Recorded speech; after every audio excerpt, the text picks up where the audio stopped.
Welcome to Authors of the Pacific Northwest, where we connect authors with new listeners and provide advice to aspiring authors on the business of writing. I'm your host, Vikki J. Carter. So hi there, podcast listeners. Thank you so much for coming back to the Authors of the Pacific Northwest. And today we have a very special treat for you, and it's a treat for me because we actually have two authors on today.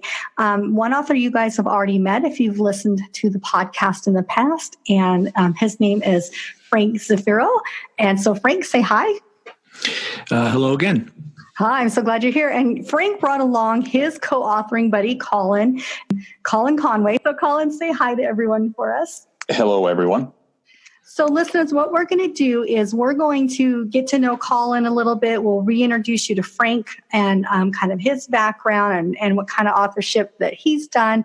And then we're going to talk quite a bit about the journey of writing in co-authorship, because Frank had mentioned in his podcast when he was with me before about co-authoring, and it really piqued my interest. And so we brought Colin on, and we're going to talk about their new book that's going to be coming out about the time of this podcast, that it will be released on the 1st of June, and their book will be coming out. Their second co-author book will be coming out June 10th. So it's a great segue to that. So why don't we start out, Colin? Why don't you tell us, my general introductions for everybody is A, what state in the Pacific Northwest do you live in? And if you have a real job, you know, what your background is, share that with us. Sure. So I live in Washington State, Eastern Washington, to get a little bit more specific. And my day gig is in commercial real estate. I'm a commercial real estate broker. Oh, nice. Fantastic. Okay. And then how about you, Frank? Let's reintroduce you to the audience. Tell us, A, what state you live in, because I know it's not our state, I don't think, Washington. And then I know what your day job used to be. Kind of share with us what it is now. Well, I actually grew up and spent most of my life in the same town as Colin, in Spokane, Washington. But I live in Central Oregon now, just outside of Bend, in a little sleepy town called Redmond. And I'm retired from law enforcement. I did 20 years with the Spokane Police Department, and now I am a full-time writer, podcaster, and hanger about. So Frank has my ultimate dream job, as everybody knows, to be a full-time writer and podcaster. So I'm working towards Pay is not as great as you think. Well, I can't imagine that it is. And you know what? The hours are good, though. Exactly. And everybody tells me, you don't do it for the pay, you do it for love, Vikki. And I'm like, okay, I'll remember that. Okay, so Frank, Colin, did you guys know each other before you started writing together when you were younger? Did you know each other in high school, or how did you meet? Well, I'd like to tell people that we met while Frank was on the police department, and he arrested me. But not true? But not true, no. I actually was story, on... though. It's a great story. Yeah. I should make one up to go with that. We actually met while I was also employed with the Spokane Police Department. I was an officer there for 5 years. And we met through... we were actually on a team together for a very short time while I was with a field training officer while I was a rookie, and Frank was a corporal. But that was the time where you don't know which way is up, or what. I did not know which way was up, so I really didn't get to talk to Frank very much. And it wasn't until a few years later where we met. He was in a sergeant position, I was in an administrative position, and we just started chatting. And I don't remember how we connected over writing, but we did. And that was the start of our writing friendship, which led into some collaborations. A lot of collaborations, actually. Yes. So listeners, when you go to, I'm going to put both Frank and Colin's website up for you on the show notes. When you go there, you're going to see quite a bit of collaboration. And that's why I thought it would be so much fun to have both of you guys on, because collaboration for me in a writing aspect is relatively new. I do a lot of collaboration with my work writing, technical writing, work kind of stuff, but not in a fictional writing sense. So I'm pretty excited to pick your brains about this. I had another question. I forgot what that was about. I will tell you that to add to what Colin said, I do remember how we started talking about writing, and that was that we both worked in an office building that was kind of just about a block away, less than a block away from the public safety building, and we both had kind of office gigs, desk gigs at the time. And I won't bore you with the details, but we were both pushing a desk instead of a cruiser. And my good friend and Colin's good friend, Brad Halleck, was like a mutual friend for us. We started going to lunch together, and Colin and I just started talking about writing. And he was getting into writing really heavily, and I had been not writing because of going to school and learning new jobs on the job. Hadn't really been writing hardly anything for about 10 years at that point. And he got me fired up and writing again. And then after that, it was, we just didn't even tell Brad we were going to coffee because we wanted to talk about writing the whole time. So. Oh, that's great. Well, Brad, the word's out now. If you didn't know, they were cheating on you there a little bit. That's awesome. Well, Colin, thanks for inspiring Frank, because you know how things go. People, we don't ever know who's going to inspire. We're going to inspire. So thank you for inspiring him. Well, what's funny, and I know that we have a series of questions, but Frank says that I inspired him early on, but it was Frank's inspiration later on that brought me back into writing, because I've written quite a bit, and then I fell away from it due to some personal things, and also not having the self-confidence to put my work out there like Frank did. And so it was Frank's encouragement and inspiration that got me to take those steps and get involved with writing and start putting my work out there. So it's kind of a little bit of a cycle, if you will. Circle of life. Yeah, the circle of life. I like that. And that's a great relationship, when you have a relationship where one person is maybe needing a little bit of boost and the other person gives it to them and you don't realize it. And then when it's time for that person to get some boost, then you can give it back to them. So bravo, guys.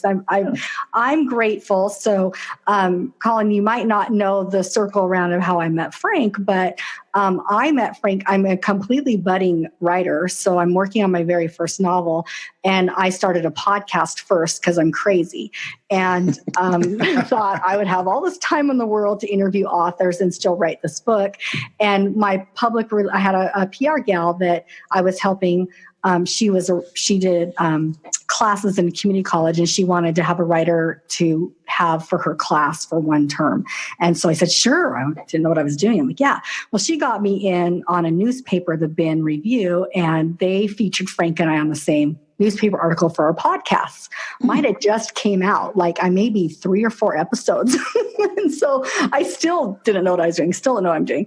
And so then later on, I'm like, I need to get this guy on that was on this article with me on the podcast, because we could talk about podcasting, we can talk about everything else. And so I met him that way. And then we did a lot of talking about his writing journey, and he did branch off, Colin, a lot about how much collaborative work he's done. Mm-hmm. So I'm rambling. Let's kind of focus. No, that's great. For everybody else is listening as they drive down I-5, because most of my listeners are commuters. And so Colin, share with us a little bit about, because we already had Frank on before, but I'll bring Frank back in here a little bit, but share us a little bit about kind of your writing journey. Because when I looked at your website, you have I would say a little eclectic genres. And so start maybe with the very first book that you wrote and published, and then we'll kind of walk through there with your titles and your journey. Yeah. So it's interesting. So I wrote a little bit when I was younger, and when I was in the military, and mostly short stories, and put those into a drawer, because that was back when the days when you would actually write things on paper. And then when I was in college, I started writing short stories again, just putting them into a drawer, not doing anything. And it wasn't until after I got divorced that I started really just writing a bunch of short stories, and again, just putting them into a file. And I wrote a book, put together some short stories, and came out with them. Didn't really know what I was doing. Frank really had it dialed in, and I was I was not prepared for it. Let me put it that way.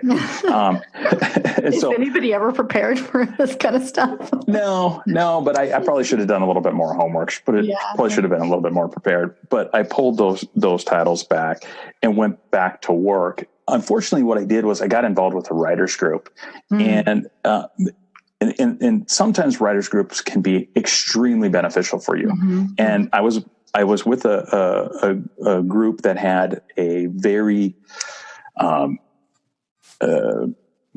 accomplished writer in the group. He was extremely helpful, but he was also a little bit damaging to my own self-esteem. A bit toxic, huh? Yeah, a little bit. But at the same time, I learned a ton, but I also got to the point where I was very intimidated to do anything with my work. Yeah. And this is where I started writing things and then tucking them away and then not writing at all. And what happened was I for probably 2 years, I didn't write at all until, and you mentioned it at the beginning here, this rock and roll book. I was approached by a friend, Bill Bancroft, who said, "Hey, I've got this story about being in a rock and roll band during the 70s and 80s while I was in my late teens and my early 20s, being on the road, and I don't know how to put it together. And I know that you've done some writing. Do you want to help me?" And we sat down, and it took about 4 years to put that book together. Oh, wow. He had probably 20 micro cassettes where he had recorded them while he was driving town to town for his job. And they were very non-linear. Like he would tell a story and that would take place in 1978 and said, "Oh, that reminds me of a story that took place in 1993, which reminds me of a story that took place in 1985. Well, because he's a rock and roll person. So it's going to be all over the place. And so I had to take these stories and I had to pull them all apart. And then I had to learn the groups and I had to learn the timeline and where he was around the country, because a lot of his touring took place in Spokane and Ogden, Utah, but then he also went on the road where he supported guys like Freddie Fender, and they toured all over through like Texas and Oklahoma, and it was pretty interesting experience. And what happened during that period of 4 years, I started getting some confidence back, and started coming up with new ideas for stories, and that's when I reconnected really with Frank. It was start talking to him, and so it was great because I had that inspiration of seeing how well Frank's career had gone along. And I think Frank is up into the mid-20s now of how many titles he's done. And he's a very prolific writer. Yes, he is. And thinking, good Lord, had I just maintained some confidence and maintained some momentum, I could have had a couple books done by this point in time. So I started working with Frank.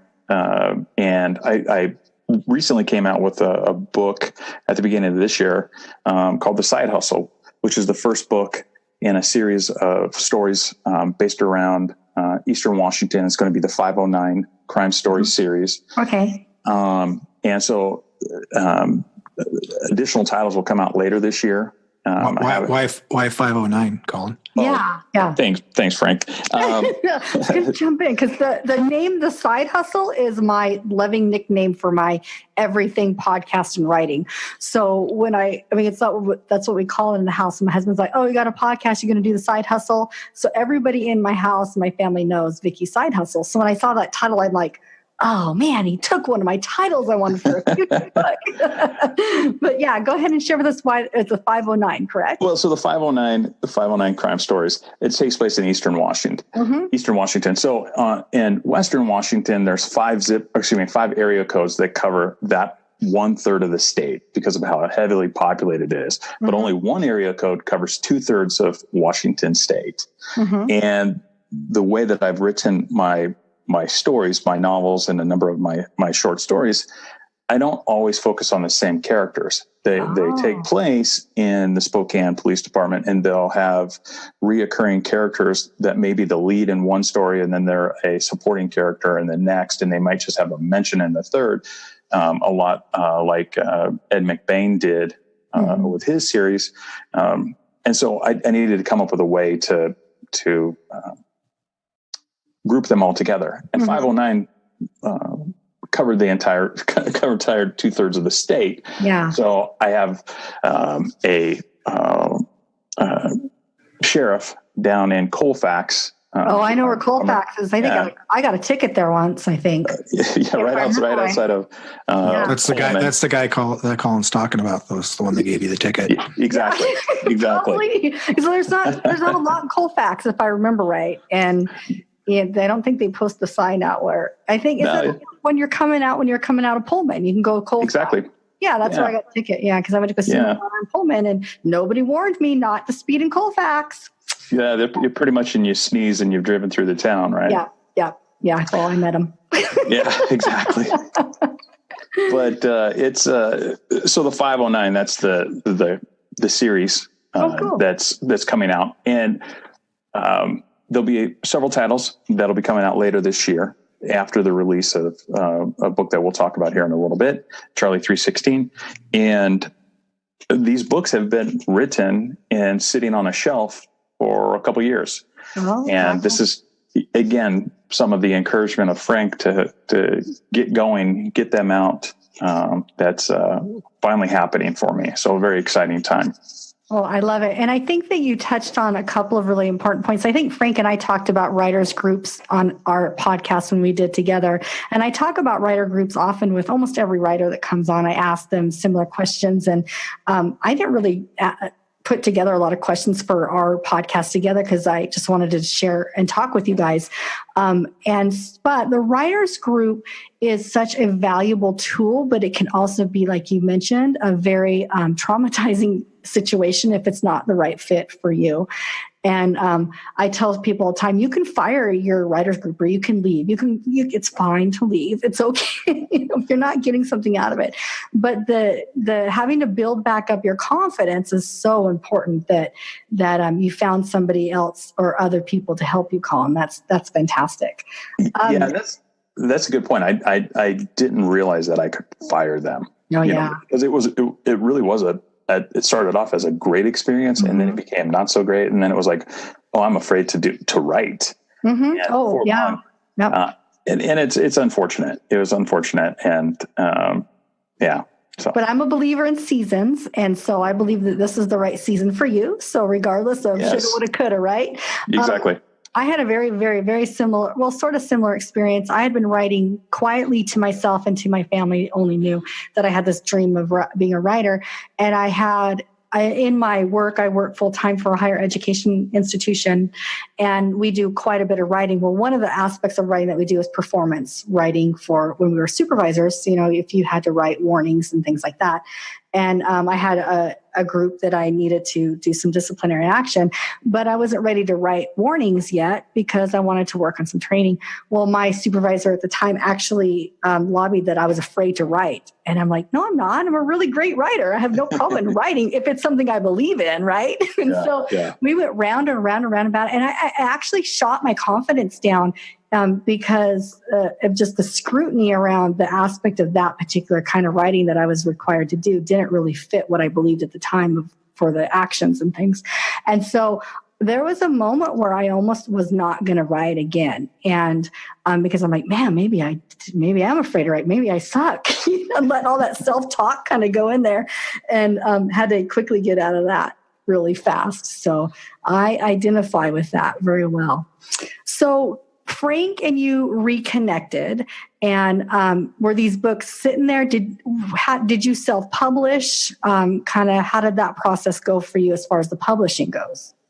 Yeah, well, the 509 stories, I am going to self-publish those, and that's what I want to do, and for some specific reasons, I want the control of them.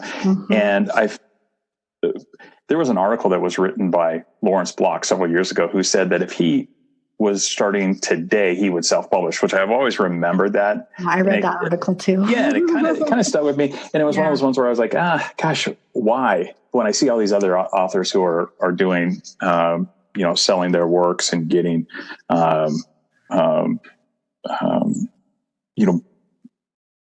publishing house backing. But Frank and I went to Left Coast Crime, and we had the opportunity to meet a variety of independent authors. And I sat with one author who gave me some of the best advice I've ever had. And it's really changed the way that I look at things. And that's why these books will be coming out through the remainder of the year after Charlie 316. And I still will have things come out through Down and Out, but then I'll have this Down and Out Books. That's our publisher for Charlie 316 and the series that's with that. But then I'll have this series of books that I will control myself. 519 Crime Stories.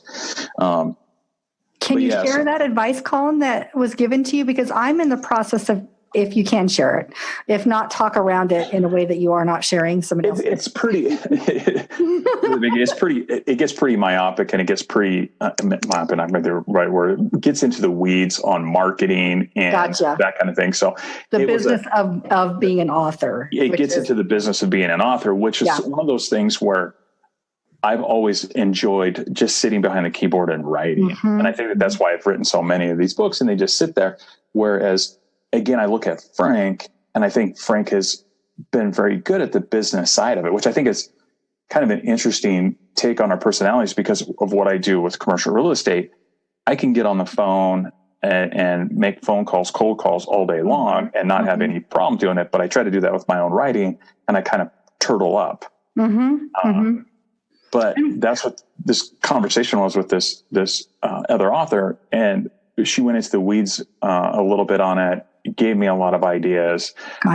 And then, so it would be a very long conversation, something I couldn't do right here. So, well, we might just have to construct that conversation for another time. How's that, Colin? That sounds good. Because I'm always thinking about more content for the podcast. So let's wrap back around to Frank. So Frank, I know you and I've had this conversation about marketing and about, for me, my marketing platform was started out with the podcast and kind of launched me into the whole business of the business of writing before my book's even out.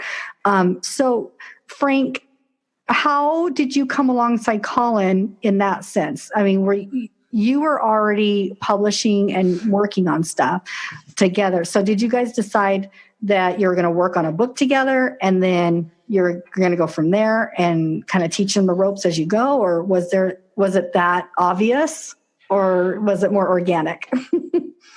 Well, it was much more of a partnership than it was a mentorship on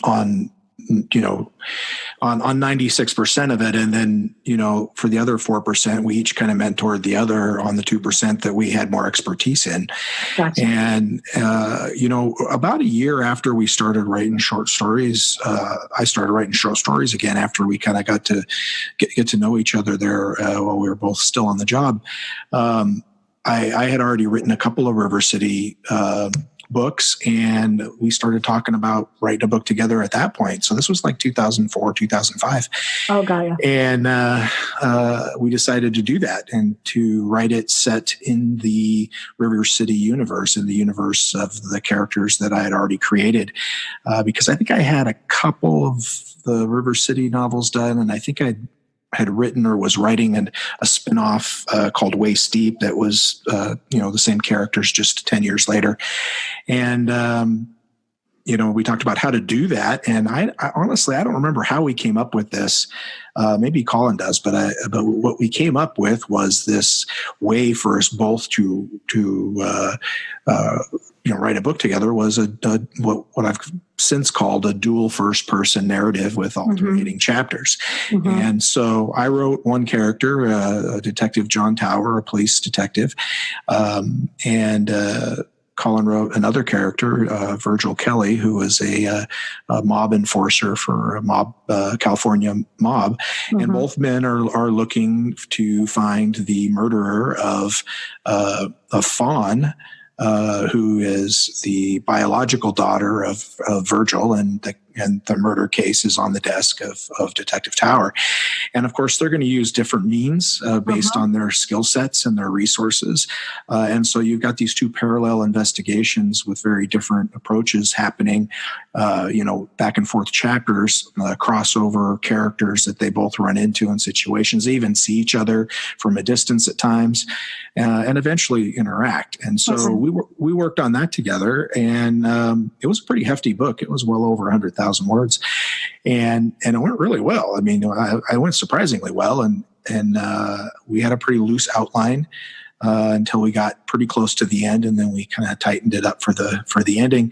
And there's a scene at the end. There's a chapter near the end of the book that all the other chapters are labeled by the name of the narrator and the location and the time and everything.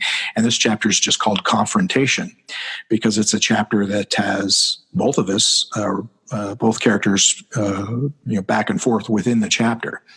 And so we wrote that after we kind of knew what was going to happen. We wrote that sitting at a coffee shop with a laptop, and it was kind of like chess in the park almost, because one of us would write their segment, maybe a few lines, maybe a few paragraphs, whatever it took, and then just turn the laptop around and push it to the other guy. Oh, yeah. And then we'd read what happened and said, okay, all right, that's your move. Okay, here's my move. And we weren't trying to put each other in a corner or anything like that, because nobody puts baby in a corner. But one of my favorite lines of all time, just so you know. But we were trying to, get to the same location in a way that made sense for both characters. So we ended up finishing that book, and it was a really good book. But looking back at it now, it was a little bloated, and it did have a few amateurish things still going on there for both of us, and we couldn't get an agent to pick it up, and the only publishers we weren't too sure we wanted to go with them. So it ended up going in that proverbial drawer that Colin talked about. Yeah. So flash forward about 10 years, I would guess, maybe a little less, 8 years or so. And I'd been self-publishing a few of my titles for a couple of years at that point. And I reached out to Colin and I said, why don't we get this out there? And he was a little reluctant at first, if I remember right, because I think he was still coming off of that whole experience. Yeah. That he described. But then he jumped in. And one of the things that we did is we went back through it. And of course, both of us were like, oh, geez. Oh, man. What were we thinking? And I think if I remember, it was like 112 or 118,000 words, something like that. And we got it down into the 70s when we edited it. And so we cut out huge swathes of words just everywhere. And Colin really kind of drove that a little bit, because he had this saying that we got to keep this book on the freeway. Anything that gets us on the off-ramp, that gets us on the off-ramp, and slows us down has to go. And so, it was a variation of the kill your darlings sort of approach. Yeah. And he was right. And so, like I said, we cut out at least 30,000 words out of that, maybe even closer to 40. So we self-published that. And so then flash forward a few more years, another 5 years or so, and Colin comes back around to where he's getting back into writing again. And he had written a couple of his books. And one of the things we do for each other is send each other our books, and we go through and basically serve as an editor for the other person. Because we have a good relationship, I can tell him this part sucks, you should cut it. And I don't have to spend another 2 paragraphs saying it in a way that doesn't hurt his feelings, because he knows I'm not being a jerk. I just don't want to spend 2 paragraphs telling him he needs to cut this, because plus we have a shorthand where I can tell him this takes you off the freeway, cut it. And he knows exactly what I mean. So we've been doing that. And anyway, he approached me and said, hey, I've got this really cool story that I want to do. And here's what it is. And I want to do this. And I want to flip the script, and I want to pay an homage to this. And I said, that sounds awesome. And he says, well, I want to work on it with you, because, it's going to be a detailed procedural. And he really wanted to draw in my experience in police command and longer police career. And so it was a great story. So I was like, that's awesome. You want me to come to dinner, and you're supplying the dinner? You better believe I'm there. And so we got to work on it. We get to write together. That's even more fun. Well, I knew we could do it, because we'd done it before, and we'd done it before under a couple of different sets of circumstances. So I knew it wasn't a one-trick pony either. And I knew that, I'd gotten better at it because I'd worked with other authors. And in fact, the approach we took for Charlie 316 was a multiple third point, limited third, viewpoint with like 8 point of view characters or so. Oh my goodness. How do you keep it straight? Do you guys have a shared timeline? Like, okay, wait, I got so many questions, so I got to go back before the very first book. You said you had a loose outline, and then Colin, would you write just your point of view for your character, and then Frank, you wrote your point of view, and then you brought them together, or were you writing them simultaneously from the outline perspective? Like, say, chapter 1, you knew chapter 1 was going to be going to this point, then you would like write chapter 1, each of the perspectives, and then bring that together, or did you write each of their whole story basically and then merge it together? Does that make sense? Yeah, that makes sense. We would always write the chapter in sequential order. Gotcha. So I would write mine, and then I would give it to Frank, and then he would be able to see what, for some degree of murder, what Virgil Kelly did. That was the character that I wrote. And then he would check the outline that was loose. I mean, it was really loose for some degree of murder. And then he would be able to respond appropriately. And as opposed to what we did with Charlie 316, where it was almost completely tightened down with the outline. There was hardly any wiggle room in that outline. We knew almost perfectly how the story was going to end. We ran into a couple things that we said, we should probably tweak this or tweak that. So it wasn't 100% tightened, but I would say we were probably about 95% tightened down on that outline, which made for an absolutely beautiful writing process. There was no hesitation when you got your chapter and you read, or I read, what Frank had written. It was exactly what was supposed to have occurred in that chapter. He had just put all the meat on the bones, so to speak. I got you. And then you could see it and go, oh my God, that was really beautiful how that came out. Now it's my turn. And I'd flip it back to him. So you almost were also building the inspiration off of each other, because you're reading a little bit of the work before you start writing the next section of that chapter from what maybe Frank had written. You read that and then you write. Is that how it went, Colin? Yeah. So it's really kind of a cool process, especially what we've done with these last Charlie 316 books. We're finalizing the third one in this series right now. I'll write a chapter, I give it to Frank. Frank reviews my chapter and writes his. And then he sends it to me. Now I go back and I see what he's done to review. Then I review his chapter. And then I write my latest chapter and I give it back to him. And then so what you've got is you start getting this, as your story grows, you end up with kind of this snake of edits that run through your story, and you keep correcting it and tightening it down. And Frank has often said that with this new process that we've got, by the time we end up finishing the story, it's almost like we're to a second draft. It sounds like, how tight the story is, because we've been reviewing the chapters as we go along 2 to 3 times before we ever get to the end of the first draft. So are you doing this all in email back and forth to each other? Is that how you do it? Did you guys create deadlines? And here's my other question, third question on that. Do you keep running notes? So is it like track changes or something like that? So then you guys kind of know why you were going to change it after you read, where you might have gone? Or is your outline so tight that you don't have to keep running notes for each other? So the first question was, do we use email? Yes. Right. And the answer is yes, although we text each other as well. Usually we'll notify the other person via text that it's back to them when we volley back to the other person. Because sometimes you got a short chapter to do and that's all. And I don't know, I appreciate it because I want to dive right in and read what Colin said about my last chapter and see what he did with his new chapter and see how he responded to my notes, to the previous chapter to that. And so it's like opening Christmas present as far as I'm concerned. And we do, what was the second question? Do we use track changes? Do you have some sort of system for your notes back or to each other? And I just use track changes as no, we do. We use track changes and we make comments, quite a lot of comments. And then we also, every time we send it back to them, we send it back as a different version. So, whoever writes chapter 1 has draft 1.0, and then the next guy gets sends back draft 1.01.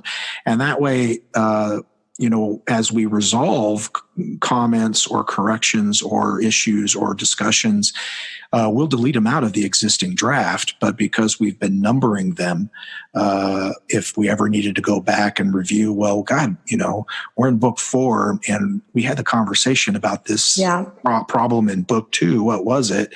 Mm-hmm. We can go back and find it. And, and so that's a big piece of it too. And then deadlines.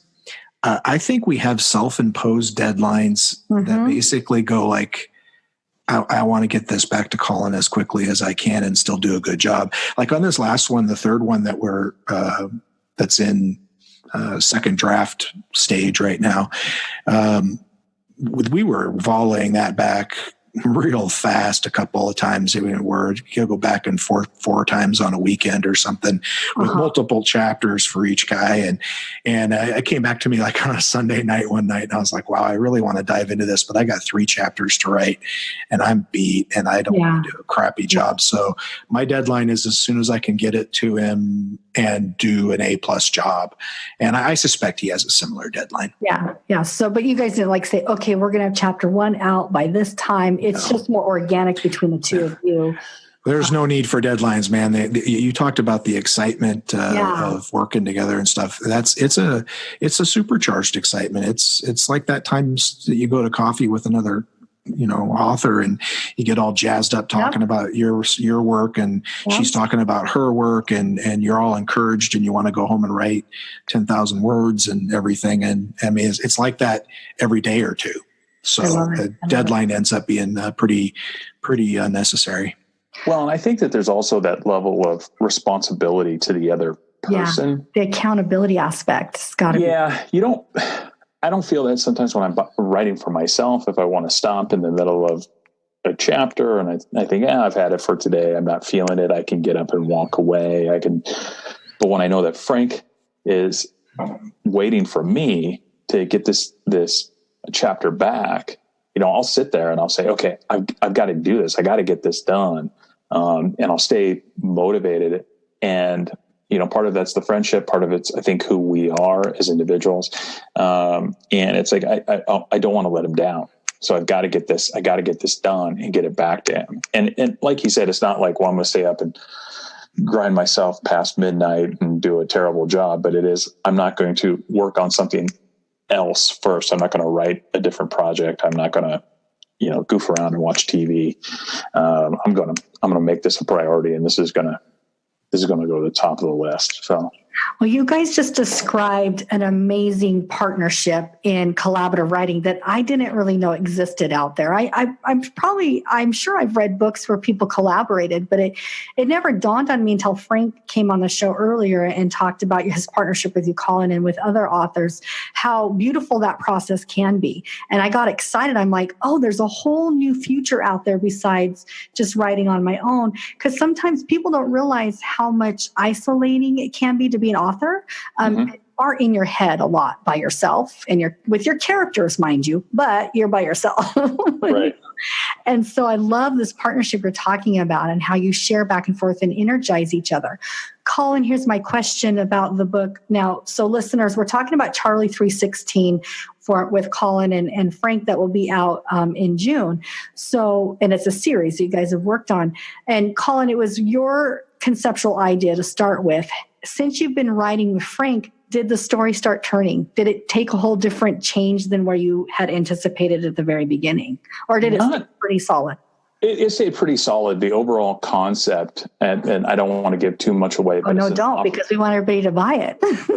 Yeah. It's about it's an officer involved shooting that starts the story off, and it's about how the police department in the city reacts to that.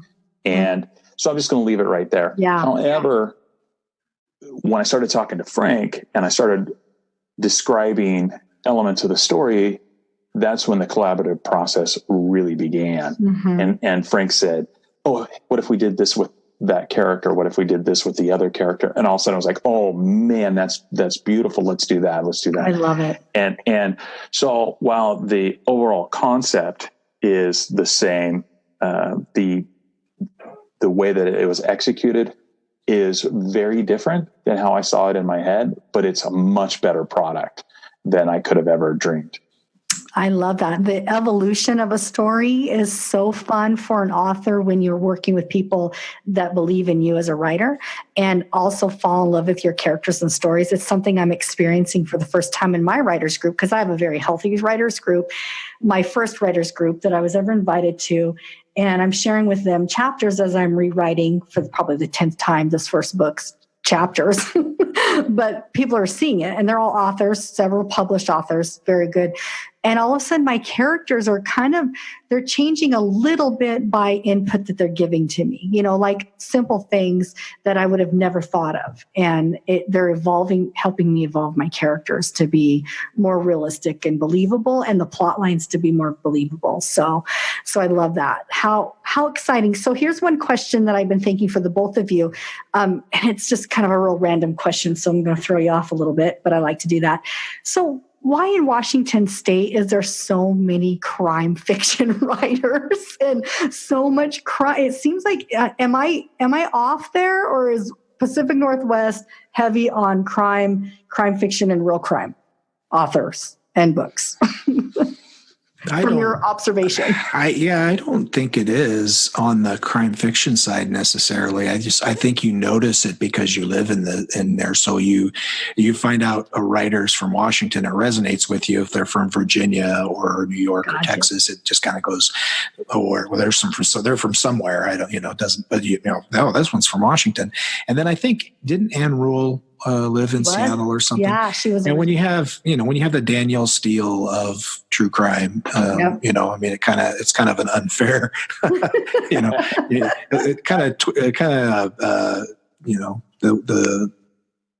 the ledger kind of gets a little heavy on that side of things. Yeah. I just thought maybe it's because we do have some very cloudy gray weather a lot of the time. I don't know, but it's interesting. So share with us what you can, Colin and Frank, about this series. I know you Colin went into a little bit about it, but give us a little bit of, the timeline for this book. I already mentioned when it's going to come out. And then talk us through a little bit about what readers can expect through the series. Let's get everybody excited to, as soon as it lands, they go run out and grab the book from you guys because they heard it about on the podcast. Frank, you want to take that one? I can start. I'll tell you that we've sent it to other writers for blurbs, which are basically just, friendly reviews. And several of them who don't know each other and didn't know the other person was reading the book have said that if you liked The Force by Don Winslow, you'll like this book, which is a pretty good comparison. And I think it's fairly accurate. The biggest difference is probably it's a mid-sized city on the West Coast, not New York.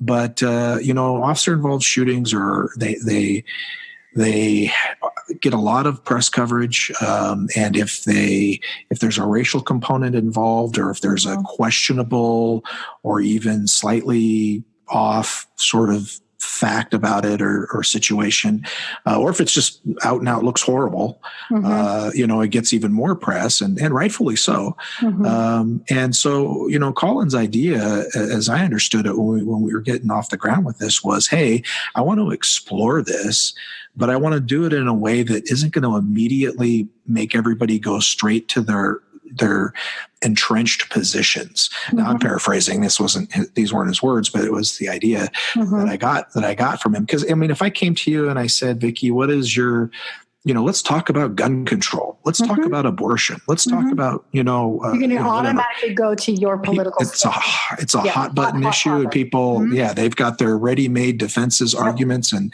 all they're doing is waiting for you to quit talking so they can tell you how they're right. And then it gets ugly. And really, I unfortunately, I mean, in addition to the 20 years I did in law enforcement as a police officer, I spent another 4 years traveling around the U.S. and Canada teaching police leadership to a lot of different agencies. And so drawing on that experience as well, I can tell you that much the same thing happens when there's an officer-involved shooting for a variety of different reasons.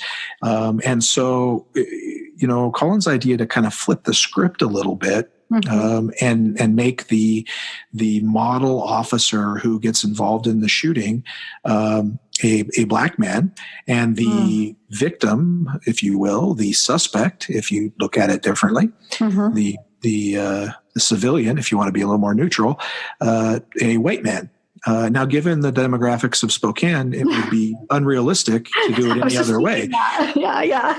But what it does is because now you've changed the narrative a little bit, or you've confused the narrative, and you've allowed for other people to talk about what's happened in a way that they never would. It might make somebody who's reading it, who has an opinion about what's going on in America in the last 15 years in this sort of realm, might make them tap the brakes just enough to actually let an original thought slip in. Now, of course, all of this is secondary.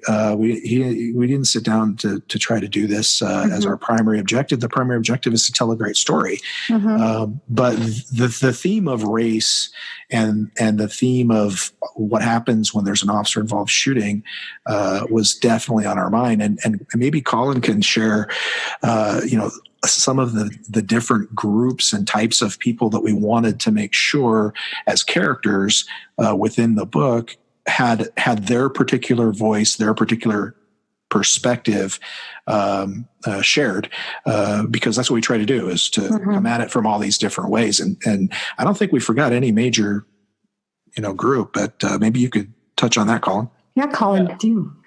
So the title of the book, Charlie 316, is the officer's call sign. And that was actually my call sign when I was on the police department. And there was officers before me, there's officers after me who have that call sign, and it's a power shift call sign. But it always stuck with me that it had a very familiar ring to it, Charlie 316. We all like the way that Charlie sounds, kind of a friendly sounding name, but 316 has that John 3:16, the Bible verse about God so loving the world that he gave his only begotten son to die for their sins. Well, that was the germ for the story, was what happened if the city and the police department gave up their model son to die for their sins. So that's where this story started, was what would happen if there's this super cop, for lack of a better term, who is in an officer-involved shooting, and there's the backdrop that there's another shooting across the nation that is not very kosher, and the city doesn't know how to handle it, and the department doesn't respond very well initially, and things start not looking very well for this officer. And then this officer has to start standing up for himself, and it all starts to swirl, and the reader has to figure out what's going on, not only with the officer himself, but within the department, within City Hall, because everybody's looking to protect, number one, themselves. Exactly. And so, like Frank said, we're trying to take it from not only line level officer, the officer who's involved in the shooting, but officers who arrived second to the scene, officer or the chief of police, the detectives who are investigating it, and then the city hall with the chief of staff and the mayor. So, yeah. And the impact of the media. Can't forget that big player, right? and the agenda that there might be there. So awesome. Well, I think it's a very exciting work. Besides the fact that I love how you guys did the collaboration, and then you got to bring in, some great expertise. And so I'm really looking forward for myself to get it. So I'll definitely be getting it and reading it. So listeners, we're going to have a very great treat as well. We're going to have Frank introduce Colin for the reading part of this so you guys can hear a little bit from the book. So Frank, you're on. Great. Well, Colin's going to read the first chapter of Charlie 316. I think you'll see that it starts pretty exciting. And that is really the pace of the book for much of the book. This is a pretty fast-moving book with only a few breaks, a few times we slow down to take a look at things, a little deeper dive, but it's a very fast moving book. And the first chapter is very representative of that. So by way of setup, as Colin mentioned, Charlie 316 is a call sign for Tyler Garrett, who is the model officer we mentioned before. And he is, this story starts the way all good police stories start. There I was on routine patrol when all of a sudden, so you're going to get the all of a sudden here from Colin. Tyler Garrett slid behind the wheel of the patrol car and shut off his overhead lights. Ahead of him, the car he'd stopped a few minutes ago pulled tentatively back into the roadway and headed on its way. The driver had been a grocery clerk, just off shift, and she drifted through a stop sign on her way home. Garrett had given her a friendly warning. He didn't write tickets to working people. Garrett reached for the microphone and depressed the button. Charlie 316, I'm clear. 316, copy, came the dispatcher's reply. He put the car into gear and drove with the air conditioner cranked and the windows down. It was a habit he developed over the years to better connect with his environment. He wanted to be able to feel, hear, and smell the neighborhoods as he drifted through them, looking for crime. Garrett smiled as an image of Marvel's Luke Cage popped into his mind. Yeah, I'm Power Man, he muttered to himself. A regular crime-fighting machine. He guided his patrol car through East Central Spokane, a neighborhood just south of Interstate 90. It was an eclectic mixture of black and white with a growing Russian population. Spokane was a predominantly pale city, but East Central bucked the trend. Almost everyone he knew either grew up or had connections to that neighborhood. Even though he no longer lived in that part of the city, it was a personal mission to keep watch on this neighborhood. DJ Khalid's I'm the One softly played while he drove. Garrett whispered the words and bobbed his head, his eyes scanning for any illegal activity. With a light ding, a call for service popped up on the mobile data computer to his right. A quick glance told him it was a noise complaint between two neighbors on the South Hill, Spokane's wealthiest part of town. Garrett shook his head. He planned to take a break in a few minutes to stretch his legs. He didn't want to listen to some Richie Rich complaining. Let someone else take it, he thought. He hooked his finger over the top of the ballistic vest that was underneath his uniform and tugged it down. While he sat in a car, the vest had a habit of riding up until it touched his throat. Most of the time, it didn't bother him much. However, on a hot August night, the vest was a nagging irritant that threatened to put him in a foul mood. It was shortly after midnight, and vehicle traffic had thinned out in the neighborhoods. A white male rode a BMX bike across the street in front of him, a TV balanced precariously on the handlebars. He considered stopping him, but knew it almost certainly meant some sort of paperwork. If the guy didn't have an arrest warrant, then either the TV or the bike was stolen. Or both. Garrett grinned. If he had a nickel for every scraggly white guy riding a BMX while carrying a TV in Spokane. A Chrysler 300 lurched out onto Thor Street from 9th, cutting him off. Garrett tapped his brakes to slow his car. It was the second time Garrett had seen the car tonight. It was hard to mistake it with the front end damage and the spare tire running on the front left. The Chrysler immediately turned west onto 8th without signaling, cutting off a newer pickup truck headed in the opposite direction. The Chrysler accelerated, its engine roaring in the quiet of the night. Garrett turned in front of the now stopped truck and caught the eye of the BMX rider. Both the driver and the cyclist were watching, so Garrett accelerated to catch up with the Chrysler, which was doing its best to avoid him. The engine of his patrol car whined as he gained ground for several blocks. Garrett grabbed his microphone and keyed it. Charlie 316, a traffic stop. 316, a radio dispatcher responded. Go ahead. A white Chrysler 300 at Green and 8th, Garrett said, before he phonetically read the letters of the license plate. Code 4. Green and 8th, code 4, the dispatcher repeated, verifying his instruction that a backup officer was not needed. Garrett activated his emergency lights, and for a moment, the Chrysler accelerated before its brake lights flashed on and off several times as the driver tapped his brakes. The Chrysler continued the length of the block, his speed consistent. He'd seen this many times before. The guy was deciding whether to run. Don't do it, Garrett muttered. Just pull over. The car turned right when the street ran into Underhill Park. Garrett keyed his mic. Charlie 316, he's still rolling. We're at the park. Copy 16, Charlie 312 to back. Officer Ray Zielinski's gravelly voice immediately responded to the request for backup. 12, copy.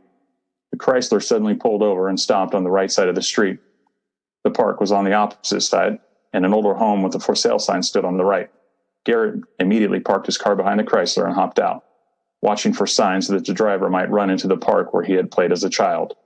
He keyed his shoulder mic at the same time. 16, we're stopped. Still code 4. Copy 16, Charlie 312, disregard. Zielinski keyed his mic in response. The driver exited the car and turned to face Garrett, a tall, skinny white man. He wore only knee-length shorts and tennis shoes. A single, thick, gold chain hung around his neck. Highlighted in blue and red by the splashing rotator lights of Garrett's patrol car were various tattoos that covered his body. What's your problem, man? The driver yelled. Get back in your car, Garrett ordered him. The driver waved his hands around as he yelled. You think you can do anything? The mighty 5-0? I ain't afraid of you. You can't do nothing to me. Why keep pretending? Ty dropped his hand onto his Glock and repeated, get back in your car. Now.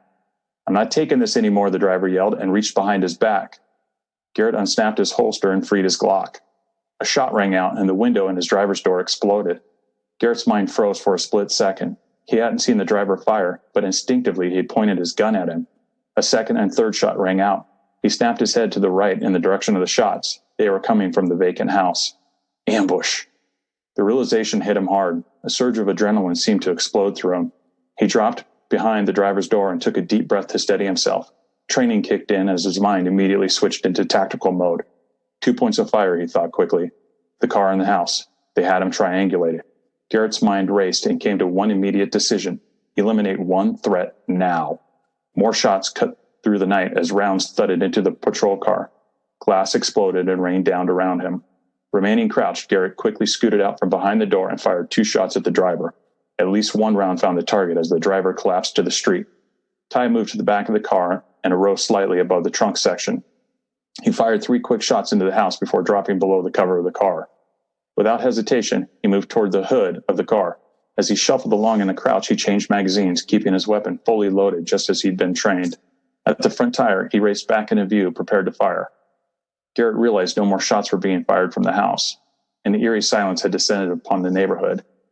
He became keenly aware of the whirring of his emergency lights above him when he heard a screen door slam in the distance. Then it slammed a second time. Garrett stood and sprinted toward the house, seeing a 6-foot fence that bordered both sides of the house as he ran. He knew not to scale it and come face to face with a potential shooter. Instead, he leapt onto the porch in a single step. He steadied himself and kicked the door. It opened with a splintery explosion at the handle. From behind the house, an engine revved loudly. Garrett raised his weapon and hurried through each room, prepared to find a shooter waiting for him in the dark. With each step, he was convinced there'd be a flash of light and the bite of lead. Sweat poured down his forehead and into his eyes. He wiped it away with his left hand and kept his gun trained on the threat areas as he moved through the small house. His radio crackled, but he ignored it. No one waited in any room, and there was no furniture to hide behind. The house was completely vacant. When he got to the rear of the house, the back door stood open. He burst through the screen door, which slammed shut behind him. At the edge of the yard, the fence gate was open, and he could hear a car racing down the alley. Garrett sprinted across the grass and into the alley. He could see the red of taillights at the far end of the block. He raised his Glock, and his finger tensed, but he didn't fire. He didn't know what else was at the end of the block, and he knew better than to send a round into an environment like that. Ty Garrett lowered his weapon and felt his heart pounding against his chest. He was suddenly aware that he was drenched in sweat. His ballistic vest felt like it weighed a ton. The lights from his patrol car danced in the sky above the house, but didn't reach the alley. He stood in the quiet of the alley's darkness, wondering what in the hell had just happened. Oh my goodness. Colin Conway and Frank Zafiro, thank you so much. What an amazing story and the way it's set up. You can't help but want to continue to find out how this plays out. So thank you, gentlemen, for being here. The book is Charlie 316. So Frank, I think I might have said this to you last time, but thank you for your years of service on the force. I do want to extend that and tell you I appreciate that. Colin, also you as well. And I do believe, Colin, I read that you were a military service as well. So thank you for that. I really do respect those that are in the service and serve for our country. So thank you so much. Thank you. Frank did as well. Frank was Army as well. Yes, I think I remember that. Sorry, Frank, I didn't want to miss that. Thank you. Appreciate it. Nothing to apologize for. Yeah. Well, and I love it because I do think it brings a really great perspective to writing that we might not see it all the time in mainstream. So I really appreciate you guys doing this book in particular. I think it's very timely. So Frank and Colin, thanks for being here, and we'll bring you back for the other two books. Awesome. Thank you. Thanks for having us. Thank you for listening to the podcast. We hope you enjoyed the episode as much as we did. Follow us on social media and sign up for our newsletter, where you can be entered automatically each month to win a signed free copy of a book from an author that's appeared on the podcast. You can find out more at our website, www.squishpen.com. And finally, if you're an author in the Pacific Northwest and you would like to appear on the show, you can find out more on our website. So until next week, I hope you enjoy the journey. This is Vikki J. Carter signing off.